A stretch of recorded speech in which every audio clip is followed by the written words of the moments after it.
Musa konta barika Musa itogo bifo ni dine demena itogo befo Musa konta barika Musa itogo bifo wadine kanuna itogo befo Musa konta barika itogo bifo kurane tigo fe itogo befo ala barika ala itogo bifo nintala corona itogo na fo ala barika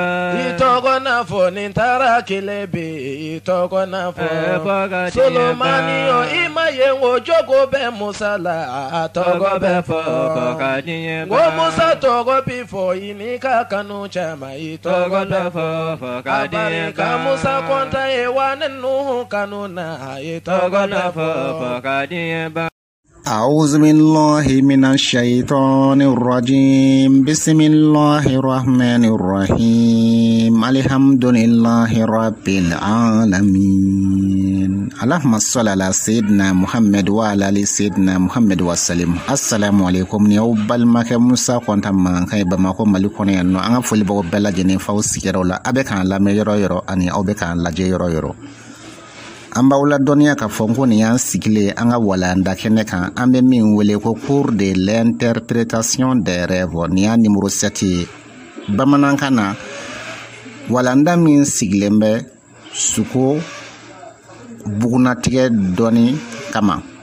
suko fasiri doni kama suko dalamne doni kama ka suko korodon ka otaw sigero la akira yoro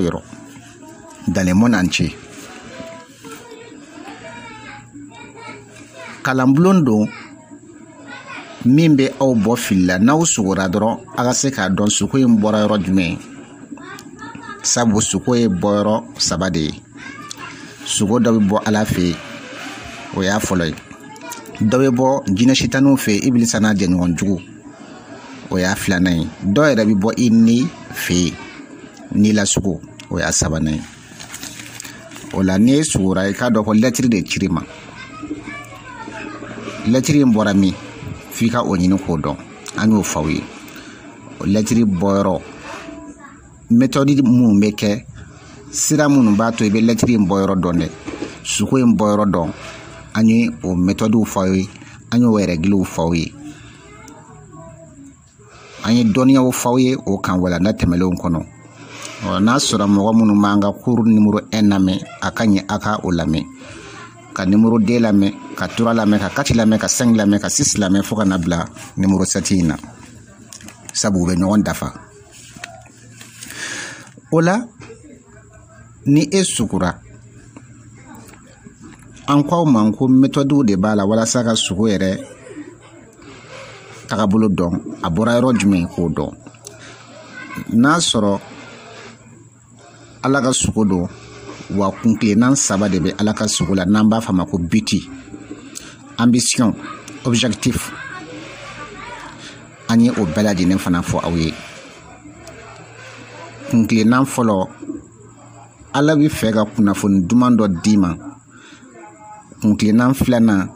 ala bi feka fio afo nyena kiki farati wala kunkle nan sabana ala bi feka fo nyena ko ika ko doke ola bi walanda sigle me minka ode aw yere obise ka ka suko koro don chokodi méthode munumbe mimbato awe suko koro don amena on ko mando de fo awe sisan méthode facile et scientifique ni doni siray mimbato na usura aw yere bisiga ka suko korodo inshallah esura alaga sugula andunya fawe ngo alaga sugo kunkenan sabade bala ola ni sura dron iba jatim ne folo suko mbora rojume suko fana kunkenan muyeno ya lanyini iba nyini kaninto ola sisan ibi soro ka suko laje chuko mununa ka décortiquer ka suko décoder ka daire ka se ka koro soro suko na amina o kɛ cogo de faw ye ka se ka suku in yɛrɛ dayɛlɛ ka a walaka ka kunnafoni tɔmɔ suku in kɔnɔ a kɔrɔ ye min ka se ka o yɛrɛ dɔn a bugunatigɛ yɛrɛ a dalamina yɛrɛ ka se k'o dɔn a interprétation yɛrɛ ka se k'o dɔn a y'a kulomada a bɛna nafa sɔrɔ ni walanda in na kosɛbɛ. An bɛna misaliya ta suratu Yusufu kɔnɔ n'o b'a wele ko suratu Joseph a bɛnna Kurana sura 12 ma. An mago bɛ aya min na o ye a aya 4 ye nin yɔrɔ in na yan fɔlɔ. Ala b'a fɔ cogo di? أعوذ بالله من الشيطان الرجيم إذ قال يوسف لأبيه يا أبت إني رأيت 11 كوكبا والشمس والقمر رأيتهم لي ساجدين صدق الله العظيم. Au décoré Nazarakana Tubokana, quand Joseph dit à son père, Kotmamina Yusuf y ikanto afama. Oh mon père, oh Nefa, je vis en songe, ne yeleke sugokono, 11 étoiles, dolo taninkelena, et aussi le soleil, aninga fara klekan, et la lune, fogatase kaloma. Je les vis prosterner devant moi. Nye ouye ubeka sujudu ke ne nyefe ne Yusufu mankai ne kuma inga surunya dron kale dolo tanin kilenyi do yere ba fam planeti la ale planeti tanin kilenyi ani ka fara kile kan ko fara kalo kan u bela jenen be ku majikin ale Yusufu ye avec un fois fade Yusufu yin ala ka kirai ala ka nabi mando avec ka kuma in la kalimi o ya wolo fay o fana ala ka kirai wa ala ka nabi mando ala ka kirai no ye Yakuba ye ay sukuin analyser ay recherche kakan ay jatimno kakan asira ka sukuin korofo ni méthode mi ni sira mi ni donia mi amina odi awma ni chen kitabu kono gafe koro kono anga kitabu koro bawo kono donu ya sabati ko kle obe tamasire ni doniya yi wala focho wala kle ani kalo ni bela jene be don de kofo o bela jene don symbole de o bela jene don tamasiyon de kle ni kalo koni oh Yakuba ye klenke ayere no Yusufu fa Yakuba yoro Yusufu de suko inke ka suko in lakale afai fayin fane suko karamogo de don baka do kira do nabi mando abena suko in décortiquer cogo mina ka woro ka dévoiler ka walaka abena suko in décoder ka daile cogo mina inshallah amina o de méthode de awma ni konan jayay seben fɛn minnu tɛmɛna ani dɔnnu y'a sabati ko tile o ye dɔnni taamasiyɛn ye yeelen nɔrɔ ni bɛɛ lajɛlen dɔnni symboliw ye ɔ tile bɛ yeelen di n'o ye nɔrɔ ye la lumière kalo yɛrɛ fana b'a di o cogo in na ten ɔ bɛn kelen donni kan sɛbɛn fɛnw kɔnɔ hali hadisaw kɔnɔ gafe kɔrɔbaw yɛrɛ kɔnɔ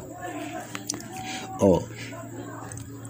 Yusufu kɛlen ka sogo in lakale a fa Yakuba ye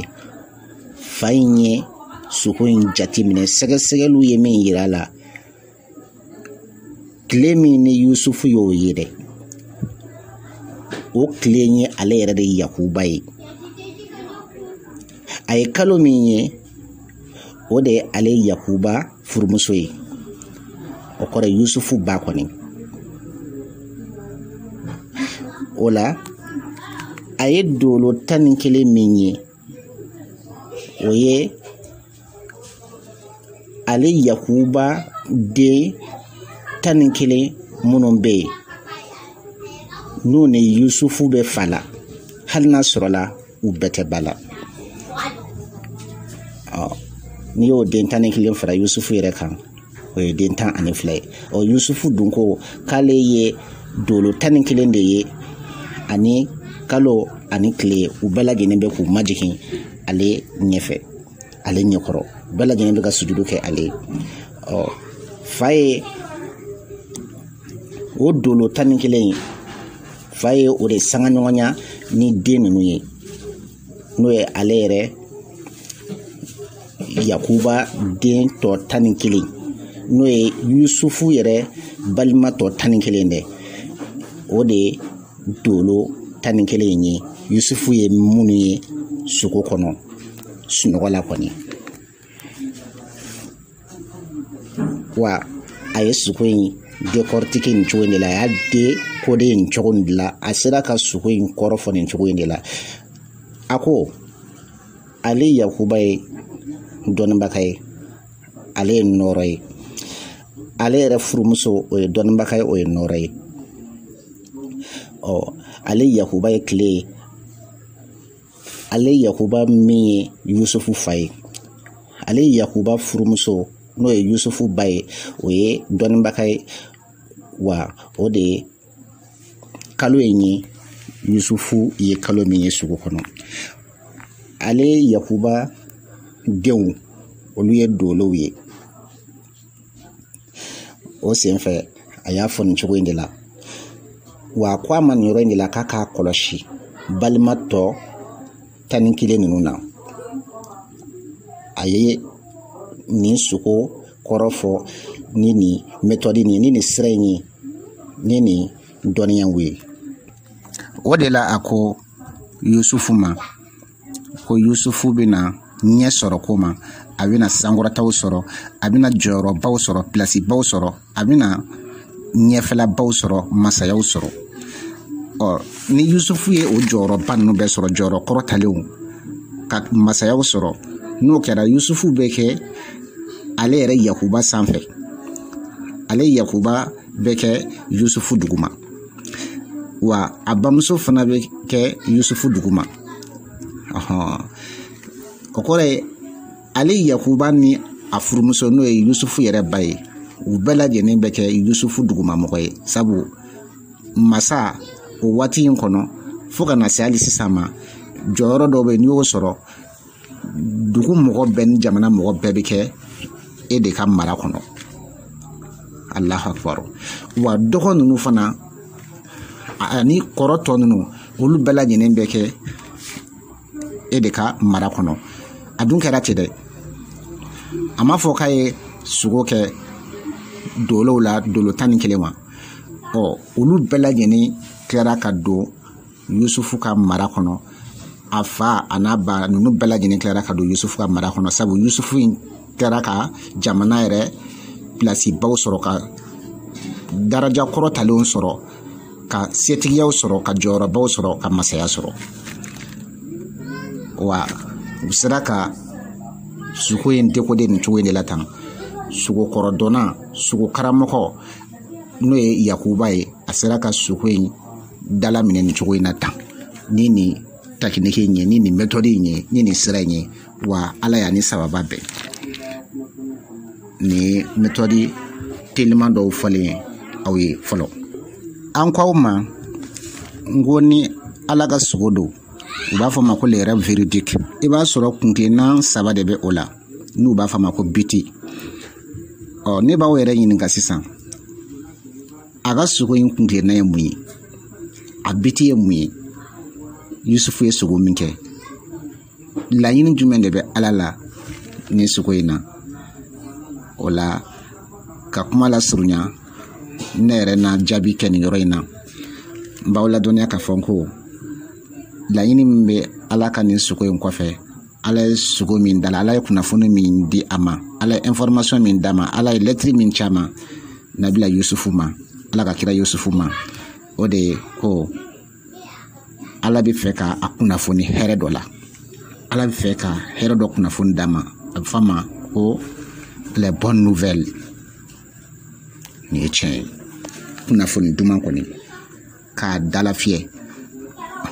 ala bɛ fɛ ka a la ɲagali ni kunnafoni duman dɔ ye sabu setigiyaw jɔyɔrɔtigiyaw paanayaw mɔgɔ mara sanfɛmɔgɔyaw ala ye o de sugo da la a bɛ fɔ nin ma ko kunnafoni duman sugo wa a kan k'a kɔlɔsi fana a fa y'o fa ye ko sabu ko sitana iblisa ko an jugu de don min bangelen don ni sitana donna mɔgɔw la mɔgɔw ni sitana jugu n'u ye baara jugu kɛ o bɛ se k'a to gɛlɛya bɛna don a ka nin koɲɛw la nka o y'a damana kuma ye o sera ka sogo in dalaminɛ nin cogo in na tan yusufu yɛrɛ fana ala fana ye yusufu la dɔnniya sogo kɔrɔ fɔli la i n'a fɔ ala y'a fa fana la dɔnniya sogo kɔrɔ fɔli la cogo min na yusufu janfaw kɛlen kɔfɛ a la ka taa datugu kaso la ka to kaso kɔnɔ ye fana mɔgɔ 2 sɔrɔla ye ala b'o fɔ suratu yusufu kelen in kɔnɔ n'o ye suratu joseph kuranna suran 12 kelen in kɔnɔ kɛrɛnkɛrɛnya la an mɔgɔ bɛ a yɔrɔ min na o y'a aya 36 ye ala b'a fɔ cogo di ko de valait entrer avec lui en prison mɔgɔ 2 kasoden 2 kun b'ale fɛ yen nɔ ani o kun bɛ ɲɔgɔn kan l'un de eux dit ko u dɔla kelen ye u kanto kasoden kelen y'i kanto je me voyais en rêve walima en songe ne ye yeli kɛ sugo kɔnɔ n bɛ n yɛrɛ ye sugo kɔnɔ pressant du raisin n bɛ ka raisin cɔnkɔ k'a ji bɔ k'a mɔsi kɔni k'a ji bɔ et l'autre dit et moi je me voyais portant sur ma tête du pain dont les oiseaux mangeaient tɔkilin dɔ y'i kanto k'ale yɛrɛ fana bɛ to k'a yɛrɛ ye sugo kɔnɔ buru b'ale kun kɔnɔw bɛ ka buru min dun k'o to a kun kɔni o y'a damana kabako ye nin yɔrɔ in na an mɔgɔ bɛ yɔrɔ min na a sera ka sugo in kɔrɔ dɔn cogo di min ko k'ale sugora a bɛ ka raisin ji bɔ a sera k'o ta kɔrɔ dɔn cogo di a sera fana ka tɔkilin dɔ in ta kɔrɔ dɔn cogo di a tɛmɛna sira minnu fɛ a ye méthode minnu kɛ nabila yusufu prophète yusuf joseph a sera ka dɔnniya minnu kɛ ka fɛɛrɛ minnu kɛ ka tɛmɛ règle minnu fɛ walasa ka se ka sugo in décortiquer k'a dévoiler k'a décoder ka sugo in bugunatigɛ dɔn k'a dalaminɛ k'a fasiri dɔn an bɛna o sira kelenw d'aw ma sisan inshallah a y'a kulo ma da min ko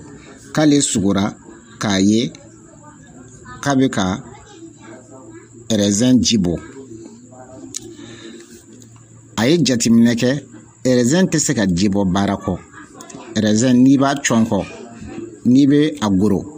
i na baara dɔ kɛ o i na effort dɔ kɛ i na sɛgɛn dɔw kɛ jɔn de fana bɛ raisin yɛrɛ min raisin ji bɔlen jɔn de b'a ji bɔlen min ka caya o waati in kɔnɔ ɲɛmɔgɔw de bɛ o min ka caya masaw de tun b'o min ka caya jɔyɔrɔtigiw de tun bɛ o min ka caya o jɔyɔrɔtigi ninnu de ta y'a mini nka jɔn de bɛ a dilan serviteur baarakɛlaw baarakɛdenw olu de bɛ a dilan ka sɔrɔ k'a di u ka ɲɛmɔgɔw ma nin dun sugora k'ale de bɛ ka raisin ji bɔ k'a sugoro la a y'a kɔlɔsi ko o sugo in n'i bɛ fɛ ka a décoder i bɛ na mun kɛ a sugora baara de la nin ye tiɲɛ ye parce que raisin a tɛ se ka ji bɔ baara kɔ a sugora baara de la yusufu ko a ma k'a bɛna bɔ kaso in na raisin in tɛna se ka ji bɔ kaso kɔnɔ non masaw tɛna sɔn k'ale bila u ka raisin ji bɔ la ka to kaso kɔnɔ o tɛna kɛ donc a ko a ma a bɛna bɔ kaso la kelen a ko a ma a bɛna baara yɛrɛ sɔrɔ o y'a filanan ye sabu ni raisin bɛ cɔn kɔ effort dɔ de bɛ kɛ sɛgɛn dɔ de bɛ kɛ baara dɔ de bɛ kɛ ni raisin ji bɛ bɔ kɔni nin ye tiɲɛ ye ni peku ji bɛ bɔ fo ka sɛgɛn dɔ kɛ dɛ o sira fɛ a ko k'a bɛna baara sɔrɔ baro bina sɔrɔ yɔrɔ min na fana a y'o fa ye parce que o waati in kɔnɔ fo kana bila hali sisan na i b'a sɔrɔ raisin ji ninnu o yiriden ji ninnu surtout minnu bɛ u ta kumu ka a don kumu na i b'a sɔrɔ a bɛ kɛrɛnkɛrɛnya ɲɛmɔgɔw de kosɔn masaw de kosɔn a bɛna baara sɔrɔ yɔrɔ min na a y'o fana fa ye k'a bɛna baara sɔrɔ ɲɛmɔgɔ dɔ de fɛ yen jɔyɔrɔtigi dɔ fɛ yen a sanfɛmɔgɔ dɔ fɛ yen a supérieur dɔ de fɛ yen a y'a décoder nin cogo in na tan o ni sababa bɛnna ne b'aw fana ɲininka sisan o sogo in fana ye sogo sugu jumɛn ye ne k'aw ma n ko sogo n'i y'a kɛ dɔrɔn ni ala sugu kɔni don u b'a fɔ ma ko le rêve véridique quoi n'o kɔni don dɔrɔn laɲini saba de b'a la kunkilenna saba de b'a la hakilina saba de b'a la wala fɔcogo wɛrɛ la biti saba de b'a la n'i kɔni sugora dɔrɔn i b'a sɔrɔ ala bɛ fɛ ka kunnafoni duman dɔ d'i ma wala a bɛ fɛ ka a f'i ye k'i ka i kɔlɔsi fɛn dɔ la walima a bɛ fɛ k'a fɔ k'i ka fɛn dɔ kɛ ne b'aw ɲininka ni sogo in ye jumɛn ye nin saba la ka kuma ka surunya kosɔn kuma la surunya la dɔrɔn ala bɛ fɛ ka kunnafoni duman dɔ de di a ma sabu baara sɔrɔ yɛrɛ ye kunnafoni duman ye wa a bɛna baara sɔrɔ ɲɛmɔgɔ minnu fana fɛ yen o ye kunnafoni duman ye a bɛna bɔ hali kaso min yɛrɛ la a bɛ prison min kɔnɔ o bɛɛ lajɛlen bɔli o ye hɛrɛ ye kasoladen yɛrɛ fana a jɔrɔnanko ye a yɛrɛ ka se ka bɔ kaso la donc sogo kɔnɔ nin bɛɛ de bɛ jateminɛ i sogora k'i to lahala jumɛn kɔnɔ i bɛ état jumɛn kɔnɔ i bɛ condition jumɛn na fo ka nin bɛɛ de jateminɛ parce que Yusufu ye nin bɛɛ de jateminɛ k'a dɔn a bɛ kaso de kɔnɔ voilà a bɛ waati min kɔnɔ ka se k'o bɛɛ dɔn nin bɛɛ bɛ sogo lajɛ kɔnɔ a ma nɔgɔn Allahu akbar sogo karamɔgɔw ni foli ka kan sogo lajɛbagaw ni foli ka kan u ni bonya ka kan u ni kɔrɔta ka kan ni tiɲɛ sabu ni kow gɛlɛyara olu de b'a nɔgɔya ni kow muruntira olu de b'a lasɔn nin cɛ in kɔnɔ bilahi an b'aw ladɔnniya ka fɔ n ko nin sogo in nin ye kunnafoni dumanw dɔ ye nin biti n'o ye a kunkilenna ye o de ye ala bɛ fɛ ka kunnafoni duman dɔ di kasoladen ma n'an bɔr'o la kasoladen filanan komi ale sugora k'a fɔ ko a bɛ buru de ye a kun buru dalen b'ale kun kɔnɔw bɛ ka buru in sɔgi ale kun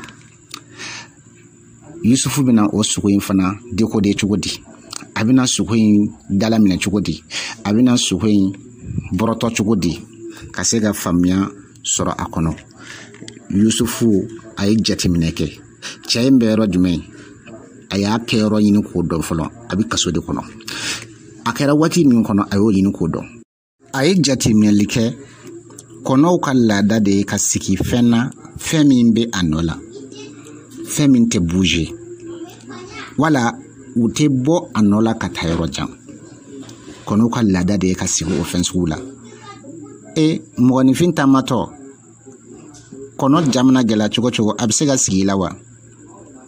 a tɛ se ka sigi o cogo kelen in na fɛn dɔ taamatɔ fɛn fɛn bɛ taama ka bɔ a nɔ la kosɛbɛ n'a bɛ déplacer kosɛbɛ est-ce que kɔnɔ bɛna se ka sigi o fɛn in na k'o fɛn in to a ka taama la k'o to a ka déplacer la fɛn in bɛ ka bɔ a nɔ la waati min na est-ce que kɔnɔ bɛna se ka sigi wa hakili yɛrɛ tɛ don yɔrɔ sɔrɔ o la o kɔnɔ tɛna se ka sigi a ye a décoder cogo min na a y'a kulomada a k'o lamɛn a ye jateminɛ kɛ kɔnɔw de bɛ ka buru dun kasoladen kun a kɔrɔ tɛ dɔwɛrɛ dɛ o kɔrɔ ye kasoladen in bɛna to a nɔ de la kaso in kɔnɔ yen a dɔw la aw ye kuma in faamu dɛ o kɔrɔ ye kasoladen in tɛna bɔ a nɔ la a bɛ yɔrɔ min na nin kaso kɔnɔ degun kɔnɔ tɔɔrɔ kɔnɔ prison kɔnɔ ko a bɛna to o yɔrɔ in de la yen a ye sogo in décoder tantɔ a ye méthode min kɛ ka sogo in décoder o de ye nin ye sabu aw yɛrɛ k'a ta aw hakili la n'i ye kɔnɔ ye dɔrɔn k'a bɛ sigi fɛn na surtout ka taa dumuni kɛ o fɛn in yɛrɛ la i b'a sɔrɔ o fɛn in b'a nɔ de la n'i kɔni y'a ye kɔnɔ sigira fɛn na dɔrɔn i k'a dɔn k'a fɔ ko o fɛn in kɔni tɛ ka bɔ a nɔ la walima hali n'a bɛ ka bɔ a nɔ la a tɛ ka bɔ a nɔ la kosɛbɛ nin ye tiɲɛ ye a yiribolo ninnu kɔnɔ bɛ sigi u la u bɛ sigi gunguruw na u bɛ sigi fɛn na fɛn min b'a nɔ la hali mɔgɔninfin tuma dɔ la n'i mɛnna yɔrɔ dɔ la ka mɛn yɔrɔ dɔ la i b'a ye kɔnɔ bɛ se ka taa sigi la n'i ma bouger kɔni mais qui tout tamala walma bolla a gele kono ka sigila de kono la date sigili fena femme ka boanola mala surnyala ola aya dekode nchuwinde la méthode minka ay sira suru minke mi mesikato sukoy koro bisika don abisika buguna tike ni netunyowe waya fo chugo mina chayin tora kasola o chugula afagara o chugo indila kasokono ale mablade wallahi one ba o yere fana yininga kena o chayin suko jumene do alaye layin jumene ke biti jumene bala kunglena jumene be suko ina mbaw yininga ola anko manko kunglena saba de be soro alaka suko kono adoye kunafon duman dito yima adoye a photo yinyene ko ika ikoloshi fendola wala adoye a photo yinyena ko ika fendoke ninta ejume mbawla donya ka fonko o jabi kasuru ninta e kankari mada sukoye ikoloshi attention mise en garde voilà ode ni suko lañini ode a objectif a biti a conclina ode do amina mu yeni walanda yin kono ambaye ka fonko suko bi sega ke ka fialike inafo fialike minombe moko bolonu be fialike na chugomi watege kono la ni bolokon de un fana fialike minon dode anyere be fialike ni osiraw fana yi dɔw bɛ filɛli kɛ ni dugare ye dɔw bɛ filɛli kɛ ni ji ye dɔw b'a kɛ ni kɔlɔsi ye dɔw b'a kɛ ni kuranɛ ye dɔw b'a kɛ ni bɛlɛ ye dɔw b'a kɛ ni turabu ye n'o ye cɛndalaw ye wala fɔ cogo wɛrɛ la bɔgɔdalaw o n'a ɲɔgɔn o filɛli kɛ siraw bɛ yen wa dɔw yɛrɛ bɛ filɛli kɛ ni dolo ye le temps waati dɔw bɛ filɛli kɛ ni fɛn caman ye filɛlikɛlaw ka ca wa filɛli bɛ se ka kɛ ni suko fana ye u b'a fɔ o filɛlikɛ sira in ma ko onérologie divination à travers le rêve kasika kunafon do di kasika hakilina do di kasika mogo bo filani suko yi yesuko kelen min kede kasiko suko kelen ta ki kungo fona yi wa ki mako dilana yi ki kungo dilana yi ni chen Allah akbar ni roina ambanyin au fe au ka au haklu sebe daire ni wati kono ni an doni gundo kono min kabu Yakuba ala ka kira Yakuba o de ye a yɛrɛ woloden a denkɛ yɛrɛ Yusufu ka suko kɛ ka a ka filɛli kɛ wa filɛli in kɔfɛ a ye min fɔ a kɛra o ye jaw kɔrɛ suko bɛ se ka kɛ ka filɛli kɛ suko ye filɛlikɛ minɛnw dɔ de ye filɛlikɛlanw dɔ de don ina fɔ ni filɛlikɛ minɛnw cité aw ye cogo min y'u ko f'aw ye cogo min na u dagali fara dagabaliya kan ni filɛlikɛ minɛn minnu ko f'aw ye u dagalen do ma daga ne ka kuma t'o nɔfɛ dɛ mais nin bɛɛ filɛlikɛ minɛn dɔ ye nka suko kɔni filɛlikɛ minɛn o dagalen do kira yɛrɛ kisi nama ba ale kun bɛ suko filɛ kira kuturu Muhammadu Rasulullah sallallahu alaihi wasallam n'a wulila kɛrɛnkɛrɛnya la fajiri ninnu fɛ dɔrɔn i b'a sɔrɔ n'a kɛra fajiri seli la dɔrɔn a b'a fɔ mɔgɔw ye ko jɔn ni sugora suro mina o suko kɔrɔfɔ o tigi sɔsɔlima do kuma la dɛ cɛn tɛ wala ka kira wɛrɛ filɛ ka a kɛ nin Muhammadu kisi nama ba ye o de kun bɛ ɲininkali kɛ ko jɔn ni sugora suro o tigi ka sugo in fɔ n b'a kɔrɔ fa ye ala kira kisi nama ba ye wa Yakuba yɛrɛ fana ala ka kira ye nabi ɲuman don ale de filɛ ka a yɛrɛ den ka sugo kɔrɔ fa ye ka lajɛli kɛ sugo kɔnɔ wa Yusufu yɛrɛ fana o fana ala ka kira ye nabi ɲuman don maaba don dɔnnibaga don ale fana tun bɛ sugo kɔrɔ fɔ an fana y'o kunnafoni di aw ma a fana tun bɛ filɛli kɛ ni sugo ye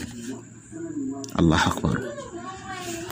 o b'a yira aw la k'a fɔ ko filɛlikɛ minɛnw ka ca wa dɔnniw fana hali bi tile dɔnniw u bɛ filɛli kɛ ni sugo ye ne yɛrɛ ye dɔgɔtɔrɔ ye n ye agent de santé ye n ka baara dan tɛ karamɔgɔya dama ye non an ka dɔgɔtɔrɔya kɔnɔ billahi filɛli bɛ kɛ ni sugo ye a bɛ se yɔrɔ dɔ ma an bɛ mɔgɔ ɲininka de dɔgɔtɔrɔ bɛɛ bɛ nin ko dɔn n'a sɔrɔ n bɛ ka nkalon tigɛ dɔgɔtɔrɔ kulo bɛ na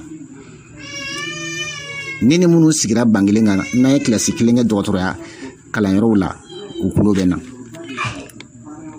ni minnu yɛrɛ ma sigi bangelen kan n'a ma bɛn kilasi kelen ma u kulo bɛ na problème bɛ yen banaw bɛ yen olu bi dɔn ni suko de ye suko bɛ se ka kɛ ka bana dɔw yɛrɛ filɛ ka bana dɔw yɛrɛ déterminer ka bana dɔw bugunatigɛ dɔn a bɛ ten moriya kɔnɔ karamɔgɔya kɔnɔ dɔnniyaw kɔnɔ médecine kɔnɔ santé kɔnɔ suko ye kobaw dɔ ye wa filɛlikɛ minɛn baw dɔ don wa nabi ɲuman taara ka tiɲɛ min to o dɔ de ye suko ye nabi ɲumanya tilayɔrɔma dɔ de don ni ye tiɲɛ ye kɔnɔnajɛya kosɔn an ye walanda in sigi aw bɛ se k'aw to aw nɔw la aw bɛ mali kɔnɔ yan o aw bɛ mali kɔ kan o aw bɛ diɲɛ fan o fan k'aw to aw nɔ la n'aw sugora aw bɛ se k'aw ka sugow kɔrɔ dɔn cogo min na an ye nin dabɔ o kɔnɔnajɛyaw kosɔn ni min yɛrɛ ma faamuya sɔrɔ nin kumaw la ni laɲini wɛrɛ b'i la fɛn wɛrɛ de nege b'i la i bɛ fɛn wɛrɛ de fɛ i bɛ fɛ k'an ɲininka kuma wɛrɛ la dɔnniya tagabolo wɛrɛw la o n'a ɲɔgɔn komi an ye fɛn caman de kalan nin diɲɛ in dɔnniyaw la ala ka dɔnniyaw la kow bɛ se ka dilan cogo min na o dɔnniyaw sira filɛli dɔnniyaw sira an ye fɛn caman kalan olu kɔnɔ ni mɔgɔ bɛ kunnafoni wɛrɛ la i bɛ se ka an yɛrɛ lasɔrɔ ni sira minnu ye an bɛna o di i bɛ se ka weleli kɛ 74 46 18 28 n bɛ segin o ka bamanankan na 74 46 18 28 ni mɔgɔ min bɛ yɔrɔ jan fɛ jamana wɛrɛ kan i bɛ se ka mali indicatif kɛ fɔlɔ o de ye 00223 n'i y'o kɛ i bɛ sɔrɔ ka 74 46 18 28 i b'o tugu o la inshallah i b'an lasɔrɔ hali ni ma se k'an yɛrɛ sɔrɔ tuma dɔ la direct la yɔrɔnin kelen i bɛ Ajaratu Sangare sɔrɔ an ka foli bɛ Ajaratu Sangare yɛrɛ ye ale n'a teliya ka kunnafoni d'an tulo kan yɔrɔ bɛɛ o dama tɛ fana ni gɛlɛya donn'o bɛɛ la i bɛ se k'i ka kumaw bila hali WhatsApp sanfɛ Viber sanfɛ Telegram sanfɛ o n'a ɲɔgɔnna réseaux sociaux sanfɛ wa an ye mɔgɔ ye gundo bɛ mɔgɔ minnu na n'i ye kuma bila an kun o kuma t'i yɛrɛ k'a bada nin ye tiɲɛ ye hali an ka dɔgɔtɔrɔya kalanyɔrɔw la an ye kalan dɔ kɛ yen nɔ ko déontologie an ka santé kalankɛyɔrɔw la an ye kalan dɔ kɛ yen nɔ min bɛ an bali ka sɛgɛrɛ professionnel bɔrɔtɔ baarakɛ ɲɔgɔn gundo u ka gɛlɛn ma an t'o bɔrɔtɔ abada wa an danbe yɛrɛ tɛ jɛn n'o bɔrɔtɔli ye wa an ka diinɛ yɛrɛ tɛ jɛn n'a ye an ye min kalan an b'o dɔn gundo tɛ bɔrɔtɔ an fɛ yan mɔgɔ ka kuma tɛ partage yan a tɛ yɛrɛkɛ o de tun don bɛɛ k'i hakili latigɛ o yɔrɔ in na an b'aw ladɔnniya k'a fɔ ko kiraw ye filɛli kɛ mɔgɔw ye ni u ka sugo ye u ye sugo min kɛ dɛ ka o sugo kelen kɛ ka filɛli kɛ u ye an ye misaliya ta Seydina Muhamadu ta in kan n'a tun tilara fajiri seli la a bɛ ɲininkali kɛ ko jɔn de sugora surɔ walasa ne ka u ka sugo kɔrɔfa ye an ye misaliya ta Yakuba kan ala ka kira dɔ fana don nabi ɲuman don an ye misaliya ta o Yakuba denkɛ Yusufu kan n'o ye Joseph ye wa kira tɛmɛlenw fana bɛ o cogo in de la ten o cogo kelen na an yɛrɛ fana bɛ filɛli kɛ mɔgɔw ye n'u ka sugo ye aw sugora min yɛrɛ la dɛ jaati n'a ye o kunnafoni di an ma sugo in kɛcogo ɲuman n'a y'a kunnafoni d'a ma inshallah an fana bɛ filɛli k'aw ye k'aw lawasa i n'a fɔ ninnu ye filɛli kɛ sugo kɔnɔ cogo min na ka lawasaliw kɛ wa u y'a fɔ cogo o cogo la a kɛra o cogo in na ten wa ala fana ye o dɔnniyaw kalifa an na wa an bɔra ka a méthode kunkurunin dɔw de fɔ ye a n'a surumanw a n'a teliman dɔw de fɔ ye sisan scientifiquement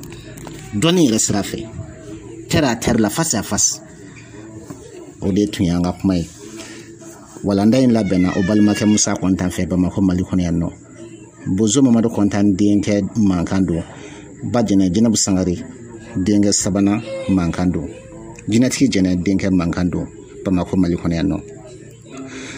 an b'aw ladɔnniya k'a fɔ ko kulun sira cɛncɛn ma nin yɔrɔ in na yan bozokɛ bɛ fɛ ka kulun bɛlɛ nin dankan in na yan ka n jɔ yan k'aw kalifa ala ma ala min tɛ kalifaw tiɲɛ k'an yɛrɛ sɛmɛnen to masala min wasara sɛmɛla in hasbunallahu wa ni'mal wakil. Musa kɔnta barika. Musa i tɔgɔ bi fɔ nin diinɛ dɛmɛ na i tɔgɔ bɛ fɔ. Musa kɔnta barika. Musa e tɔgɔ bi fɔ wa diinɛ kanu na i tɔgɔ bɛ fɔ. Musa kɔnta barika. A i tɔgɔ bi fɔ kuranɛ tigiw fɛ i tɔgɔ bɛ fɔ. Ala barika. Ala i tɔgɔ bi fɔ nin tala kɔrɔ na i tɔgɔ na fɔ. Ala barika. I tɔgɔ na fɔ nin taara kelen bi i tɔgɔ na fɔ. Solomani o i ma ye o jogo bɛ Musa la a tɔgɔ bɛ fɔ. Ko Musa tɔgɔ bi fɔ i ni ka kanu caman i tɔgɔ bɛ fɔ. A barika Musa kɔnta ye wa ne Nuhu kanu na i tɔgɔ bɛ fɔ.